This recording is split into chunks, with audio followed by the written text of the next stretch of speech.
All right, whenever you're ready. Okay.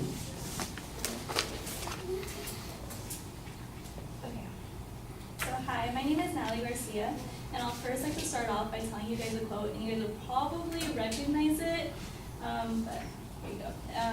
We live on farms, then we lived in the cities. Now we're going to live on the internet. So if you don't recognize this quote, it's from the movie The Social Network.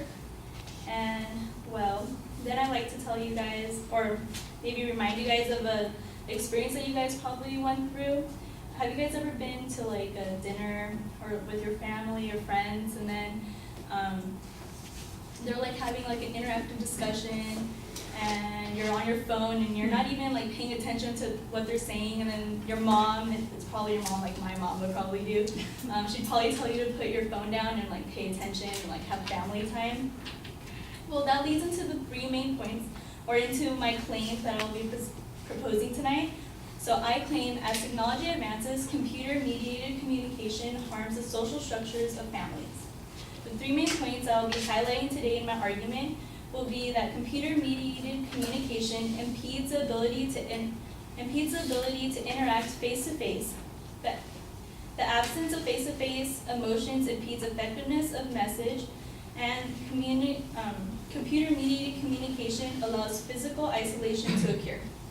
So with my first point, a couple examples to define what computer-mediated communication is. It would be like texting, Facebook, Twitter, anything with a social network. Okay, and then the constant use of computer-mediated communication affects the way humans interact when they're finally face-to-face.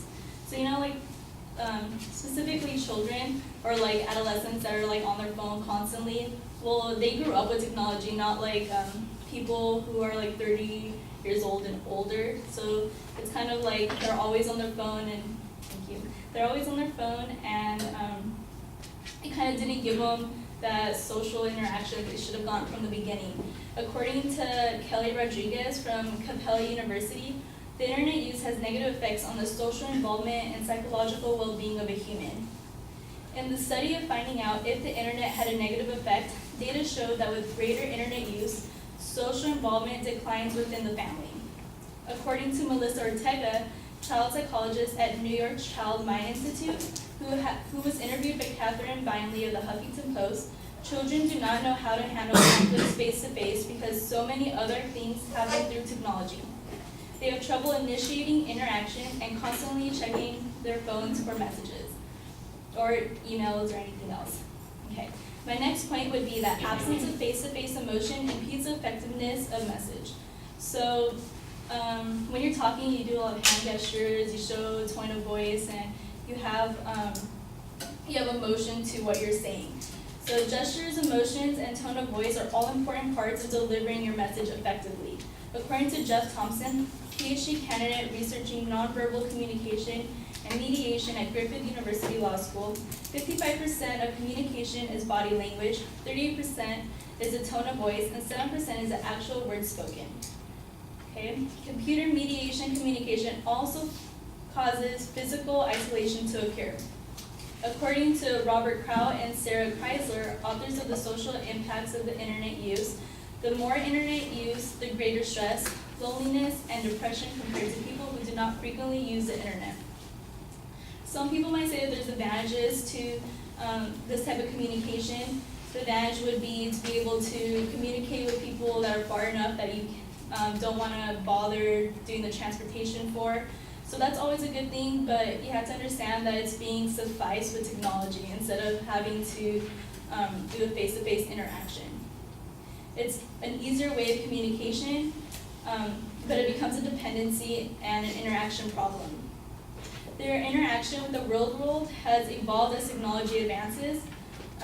Yes, it has its advantages, like I've stated, but technology has led humans' interaction to become dependent on the social media to substitute face-to-face interaction, thinking that it will make things easier, not knowing the negative effects. Impedes the abilities to interact face-to-face. Absence of face-to-face emotion impedes the ability to effectively deliver a message and allows for physical isolation to occur. The good news, according to Gary Smalls, who was also an interviewee from the Huffington Post, is that human brains are pretty malleable. It's not too late. You can teach people empathy skills. You can teach them to look each other in the eye. So hopefully that shows my proposition.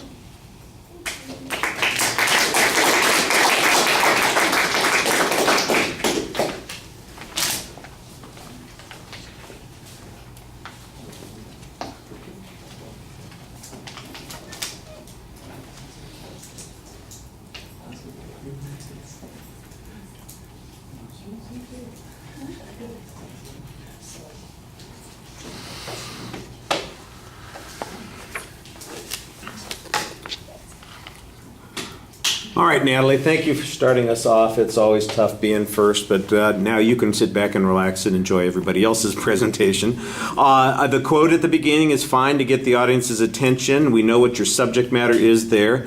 I thought you did a pretty good job identifying the proposition, although you did start to jump the gun and put your preview before the proposition, but you corrected yourself very clearly. The layout of the secondary claims was clear at the beginning of the speech. That's going to help. I do think you need to show that there's a little bit more controversy on this, that people are concerned about it. Some of the data that you have is supportive of those points, but the idea that there's going to be a general impact on society or that families are in danger in some way, I think you could show that in the context, the argument that you're making is a little bit more important.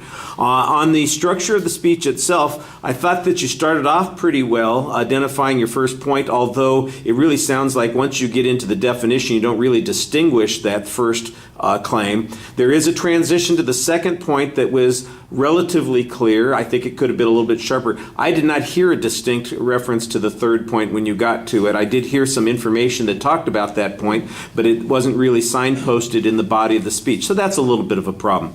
On the evidence, I thought you did a very good job identifying your sources very consistently and citing them during the speech. I thought you had excellent expert testimony. I do think that the statistical information you had about the breakdown of communication time is okay, but the bigger issue is there a way to measure the impacts that you were talking about? Have we seen any indication that families are more disjointed or that people are in fact socially isolated? The fact that somebody says you're likely to get socially isolated doesn't necessarily prove that they're socially isolated or that some problem has occurred because of this. That some of these tools lack maybe the elements of nonverbal communication that might be important. Well, why does that affect the relationship in some way? Other than your mother yelling at you at the dinner table, what's the consequence, in other words? So we need to know a little bit more about that. I thought you did a pretty nice job speaking to the audience. Maybe once in a while you're a little bit dependent on the script, but usually you looked out at us, and I think you could maybe project your voice a little bit more and be a little bit stronger there. But otherwise, everybody appreciates your being first. Thank you.